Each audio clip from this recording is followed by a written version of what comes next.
नमस्कार, मैं हूं शिवानी पांडे और आप देख रहे हैं 4 PM। एक तरफ बंगाल चुनाव जीतने के लिए गृह मंत्री अमित शाह ने पूरे भारत का सिस्टम लगा दिया है, तो वहीं दूसरी तरफ वोटिंग के बीचों बीच कोलकाता हाईकोर्ट ने ऐसा फैसला दिया है कि ज्ञानेश कुमार की हालत खराब है। खबर है कि हाईकोर्ट ने सिर्फ चुनाव आयोग के आदेश को कैंसिल नहीं किया है, बल्कि उल्टा नोटिस जारी करते हुए कैसे गृह मंत्री अमित शाह के खेल को एक्सपोज कर दिया है।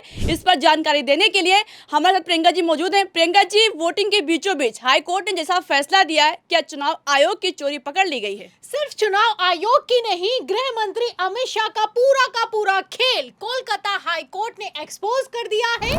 और कैसे ममता बनर्जी की वोटिंग के बीचों बीच शानदार जीत हुई है, आपको बताएंगे। लेकिन खबर में सबसे पहले शुरुआत पर भारतीय जनता पार्टी के खेल से करते हैं कि कैसे भारतीय जनता पार्टी के लिए बंगाल का चुनाव नाक का सवाल बन चुका है और ये नाक अब कटने वाली है। आपको बता दें शिवानी, अगर बंगाल के चुनावों की बात की जाए तो पहली बार ऐसा हुआ कि बंगाल के चुनावों में सेंट्रल फोर्स के कम से कम 500 से ज्यादा कंपनियों को तैनात कर दिया गया। तस्वीरें आप देख सकती हैं कि किस तरीके से सड़कों पर बाकायदा मार्च निकाली जा रही है। हाल तो ऐसा हो चुका है कि लगता है कि मानो कि ईरान का सामना करने के लिए अमेरिका सड़कों पर उतरा है। मतलब ये हाल चुनावों का हो चुका है।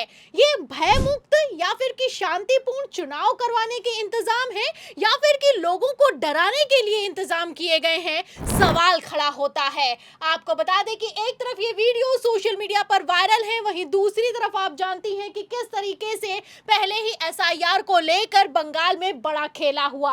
90 लाख से ज्यादा एसआईआर की फाइनल लिस्ट में नाम काट दिए गए। आपको बता दें कि बंगाल के चुनावों को जीतने के लिए गृह मंत्री अमित शाह ने अपनी चाणक्य नीति भिड़ा रखी है। और तो और बंगाल का चुनाव भारतीय जनता पार्टी के लिए साख का सवाल बन चुका है। ऐसे हालातों में अमित शाह किसी तरह का कहीं पर भी कोई रिस्क नहीं लेना चाहते हैं। बिहार में भी एसआईआर हुआ, लेकिन बिहार के एसआईआर में जो नहीं हुआ वो बंगाल में होता हुआ नजर आ रहा है। 90 लाख से ज्यादा लोगों के नाम काट दिए गए हैं। खबर निकलकर सामने आई है कि लगभग 27 लाख लोगों ने अपील की है कि अभी हम तो जिंदा हैं और बंगाल में ही रहते हैं, हमारे नाम आखिर क्यों काटे गए। इसमें से मैं आपको बता दूं कि सिर्फ और सिर्फ 136 लोगों को फिर से वोटर लिस्ट में शामिल किया गया है। मतलब 27 लाख में से सिर्फ 136 शामिल हुए हैं। ऐसे में आप समझ सकती हैं कि किस तरीके से भारतीय जनता पार्टी ने साम दाम दंड भेद हर एक तरकीब अपनाकर चुनाव आयोग को लगाकर बंगाल चुनावों के नतीजों को किस तरीके से प्रभावित करने का पहले ही पूरा इंतजाम कर रखा है। बड़ी खबरें निकलकर सामने आई हैं। एक तरफ जहां वोटिंग चल रही है, वहीं दूसरी तरफ तस्वीरें सोशल मीडिया पर वायरल हैं। एक तरफ बंगाल के वोटर्स को वोट डालने का मौका नहीं मिल रहा है, वहीं दूसरी तरफ सूरत से लेकर बंगाल तक एक स्पेशल ट्रेन चलाई गई है। तस्वीरों में आप देख सकती हैं कि जो सूरत में मजदूर मौजूद थे बंगाल के, उनके लिए स्पेशल ट्रेन चलाकर वोटिंग के दिन उन्हें वापस लाया जा रहा है। मतलब पहले तो ये खेल पर्दे के पीछे चलता था। आप जानती हैं कि किस तरीके से हरियाणा में गाड़ियों में, ट्रेनों में भर भर कर लोग वोटिंग के दिन लाए गए, लेकिन अब यहाँ पर खुला खेल फर्रुखाबादी चल रहा है। बकायदा स्पेशल ट्रेन चलाकर सिर्फ गुजरात से आखिर क्यों लोगों को लाया जा रहा है वोटिंग के दिन, इन सवालों के जवाब देने में चुनाव आयोग की हालत खराब है। एक तरफ चुनाव आयोग जवाब देने के लिए तैयार नहीं है, वहीं दूसरी तरफ चुनाव आयोग के बंगाल के वोटिंग के दिन क्या इंतजाम है, तस्वीरें आप देख सकती हैं। तस्वीरों में साफ दिखाई दे रहा है कि टीएमसी से जुड़ा हुआ अगर कोई भी कार्यकर्ता या फिर कि कोई भी वोटर पर्ची बांटता हुआ पकड़ा जा रहा है तो उसे थप्पड़ों और डंडों से मार मार कर दौड़ाया जा रहा है। एक तरफ टीएमसी के लोग टारगेट पर हैं, वहीं दूसरी तरफ बंगाल की ही तस्वीरों में आप देख सकती हैं कि किस तरीके से भारतीय जनता पार्टी के उम्मीदवार को पब्लिक ने दौड़ा लिया है। बाकायदा जूते, चप्पलों और थप्पड़ों से स्वागत किया जा रहा है।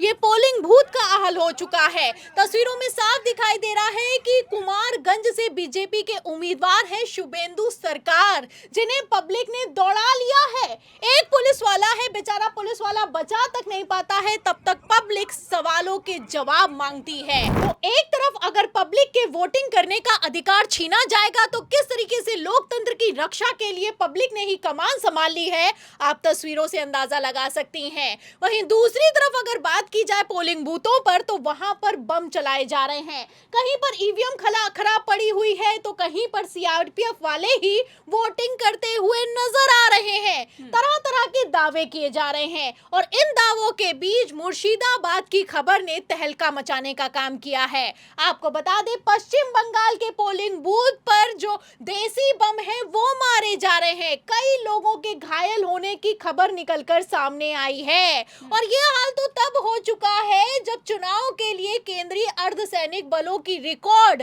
2450 टुकड़ियों को तैनात किया गया है। लगभग 2.5 लाख जवान तैनात किए गए हैं और 8000 से अधिक पोलिंग बूथों को अति संवेदनशील घोषित कर दिया गया है। ये हाल हो चुका है जब 500 से ज्यादा कंपनियां तैनात हैं, सेंट्रल फोर्स लगा दी गई है, सड़कों पर दिन रात गश्त किया जा रहा है और तो और भारी चेकिंग चल रही है।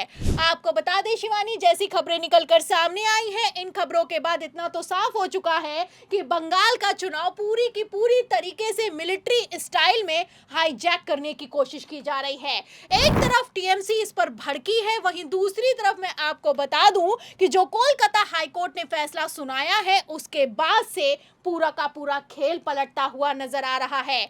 आपको बता दें कि बंगाल में वोटिंग के बीचों बीच कोलकाता हाईकोर्ट की तरफ से एक फैसला निकलकर सामने आया है जिसमें चुनाव आयोग के सिर्फ आदेश को कैंसिल नहीं किया गया है बल्कि चुनाव आयोग से नोटिस जारी करते हुए जवाब तलब किया गया है।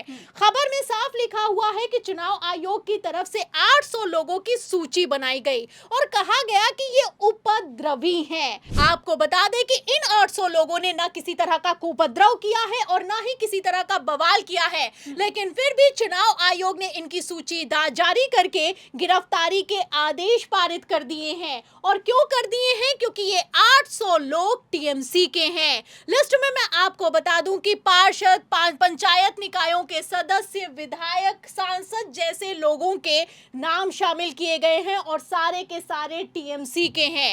ऐसे में आप समझ सकते हैं कि चुनाव आयोग कितना बड़ा खेला कर रहा है। फिलहाल इसी को लेकर जब हाईकोर्ट में याचिका लगाई गई तो हाईकोर्ट ने तुरंत तत्काल प्रभाव से एक्शन लिया और ऐसा आदेश पारित किया कि गृह मंत्री अमित शाह की भी बोलती बंद दिखाई दे रही है। मतलब जो अमित शाह कल तक किस तरीके से सेंट्रल फोर्स लगाकर बंगाल का चुनाव प्रभावित करने की कोशिश कर रहे थे, वही अमित शाह अब चुनाव आयोग के खेल में फंस गए हैं, क्योंकि चुनाव आयोग का कहना है कि हमने ट्रबल मेकर की सूची तैयार की है। इसी पर मैं आपको बता दूं कि जब कोलकाता हाई कोर्ट में सुनवाई हुई है तो चीफ जस्टिस है सुजॉय पॉल, वो जबरदस्त भड़के हैं। उनका कहना है कि अगर उपद्रव किया है या फिर कि किसी तरह का बवाल किया है तो गिरफ्तार करो। पहले से ही सूची बनाकर और उसमें सारे टीएमसी के नेताओं का नाम शामिल करके साबित क्या करना चाहते हो? आपको बता दें शिवानी, कोर्ट में सुनवाई के दौरान सवाल करते हुए पूछा गया कि यदि कोई अपराधी है तो उस पर गिरफ्तारी के चार्ज लगाओ, पहले से सूची क्यों बनाई गई है? इस पर चुनाव आयोग ने कहा कि ये लोग उपद्रव कर सकते हैं और जो भी जानकारी है वो अति संवेदनशील है, इसलिए हम उसको साझा अभी नहीं कर सकते हैं। मतलब जब भी चुनाव आयोग जवाब नहीं दे पाता है कोर्ट में तो हर बार यही कहता है कि अति संवेदनशील है। फिलहाल कितना संवेदनशील है और क्या चुनाव आयोग छुपाने की कोशिश कर रहा है, आप समझ सकती हैं। मतलब जो बंगाल में चल रहा है वो बंगाल के बच्चे को समझ में आ रहा है। पहले तो मैं आपको बता दूं कि चुनाव आयोग ने तो इतनी मनमानी चलाई कि कह दिया कि जब वोटिंग का दिन होगा तो 2 लोग एक साथ बाइक पर नहीं जा पाएंगे। इसके बाद जब फजीयत हुई तो कह दिया कि अगर जाना है तो अपना आधार कार्ड दिखाना होगा। तो हड़बड़ी में इस तरीके के आदेश पारित करे जा रहे हैं, बंगाल में मनमानी चलाई जा रही है। चुनाव आयोग ने इस बार हद पार करके रख दी है, क्योंकि गृह मंत्री अमित शाह के लिए अब बंगाल का चुनाव नाक का सवाल बन चुका है।